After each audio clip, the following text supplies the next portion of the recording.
जय हिंद दोस्तों, एक बार फिर से आप सबका स्वागत है हमारे YouTube प्लेटफॉर्म राष्ट्र डिफेंस एकेडमी पे।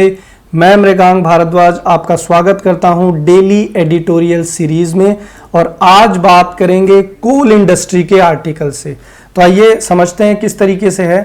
हेडिंग पे ध्यान दीजिए। सबसे पहले आपको दिया हुआ है there is a crisis in the coal industry. Coal industry में एक बहुत बड़ा क्राइसिस, ठीक है, क्राइसिस आप बोल सकते हैं फाइनेंशियल इमरजेंसी, एक तरीके से आर्थिक तंगी या आर्थिक परेशानी का सामना कर रहा है कोल इंडस्ट्री। वैसे तो देखा जाए due to this pandemic of कोविड-19 every sector is facing financial difficulties, but in this particular article we will discuss the financial crisis of coal industry.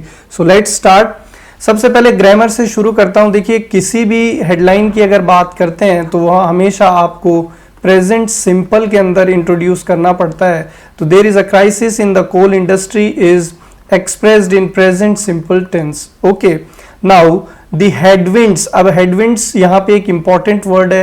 Headwinds का मतलब होता है अपोजिट विंड्स। सो यहां पे विंड्स की ना बात करते हुए मैं बात करूंगा अपोजिट थॉट्स, अपोजिट सिचुएशंस। तो जो कोल इंडस्ट्री है उसको काफ़ी अपोजिट चीज़ों का सामना करना पड़ रहा है। काफ़ी डिफिकल्ट सिचुएशन कोल इंडस्ट्री के लिए इस समय है। तो the headwinds against the coal industry both domestically and internationally have been evident for some time. देखा जाए तो कोल इंडस्ट्री को लेकर इस समय लोकल लेवल पे और इंटरनेशनल लेवल पे दोनों ही जगह काफ़ी ज़्यादा प्रॉब्लम चल रही है। और ये जो सिचुएशन है ये बिल्कुल एविडेंट है। एविडेंट यहाँ पे एक इंपॉर्टेंट वर्ड है। एविडेंट पार्ट्स ऑफ स्पीच में एक एडजेक्टिव है। एविडेंट का मीनिंग होता है ऐसी चीज जो बिल्कुल क्लियर है। तो यहाँ पे सिनोनिम्स आप लिख सकते हैं। क्लियर आप लिख सकते हैं, ल्यूसिड एक वर्ड आप लिख सकते हैं, ल्यूकुलेंट एक आप लिख सकते हैं, क्लियर कट एक आप लिख सकते हैं, ओपन एंड शट। तो जो चीज बिल्कुल स्पष्ट हो उसके लिए आप एविडेंट वर्ड यूज कर सकते हैं। तो पहला जो लाइन है उसमें यह कहा गया है कि कोल इंडस्ट्री को लेकर के जो विरोध है, जो डिफिकल्ट सिचुएशन है वो बिल्कुल क्लियर है डोमेस्टिक लेवल पर भी और इंटरनेशनल लेवल पर भी। आगे चलते हैं। Drawing up financing for new thermal power plants, private sector announcements of exciting the business and declining plant load factors have been stoking pessimism about the future of the industry। Coal industry को अगर देखा जाए तो वहां पे financial जो support था वो सूखता जा रहा है। ड्राइंग अप मतलब सूखता जा रहा है। ये फ्रेजल वर्ब है यहाँ पे। ड्राई अप इसका मतलब होता है खत्म होना, टू एंड। तो फाइनेंशियल जो असिस्टेंस है, जो सपोर्ट है, बिल्कुल खत्म होता जा रहा है। नए थर्मल पावर प्लांट्स लगाने के लिए कोई भी व्यक्ति या कोई भी संस्था पैसा लगाने को तैयार नहीं है।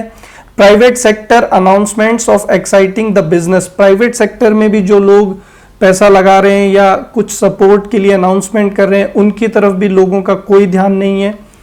And declining plant load factors have been stoking pessimism. और जो यहाँ पे डेक्लाइन हो रहा है, डेक्लाइन एक वर्ब है, इसका मीनिंग मैं आपको बता देता हूँ, किसी चीज में गिरावट आना।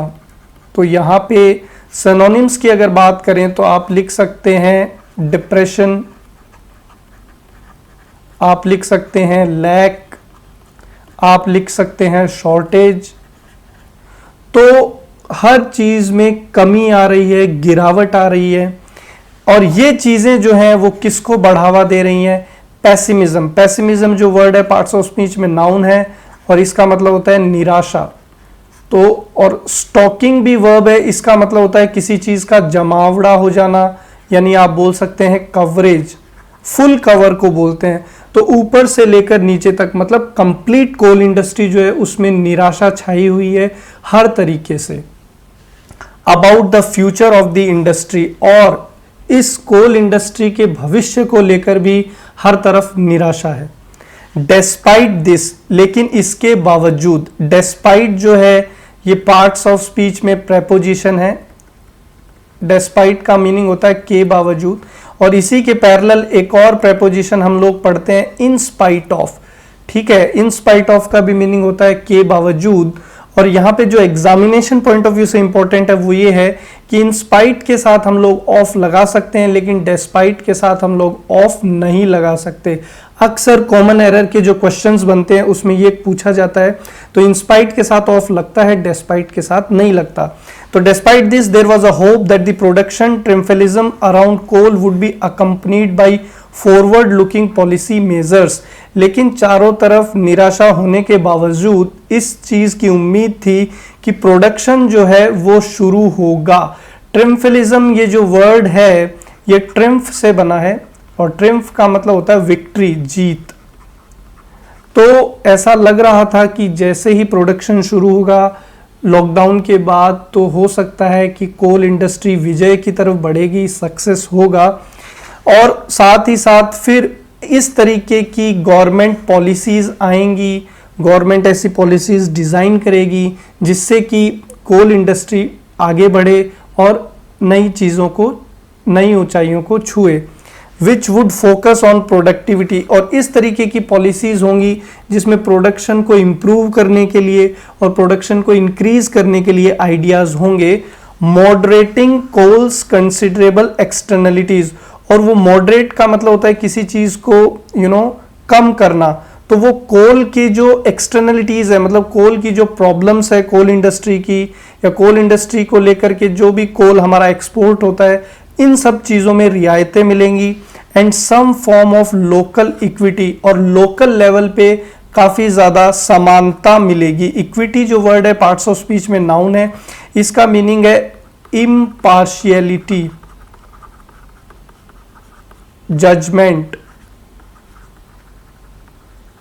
तो जो यहां पे लोकल लेवल पे कोई भी धांधली नहीं होगी, कोई भी पारदर्शिता एक तरीके से होगी हर सेक्टर में, और सही जजमेंट लोगों को मिलेगा। तो ये इस तरीके से कंप्लीट आर्टिकल मैंने आपके साथ डिस्कस किया। This is the right way to learn English through newspaper. And if you like this video, share with your friends, subscribe the channel to get the latest updates. Thank you so much.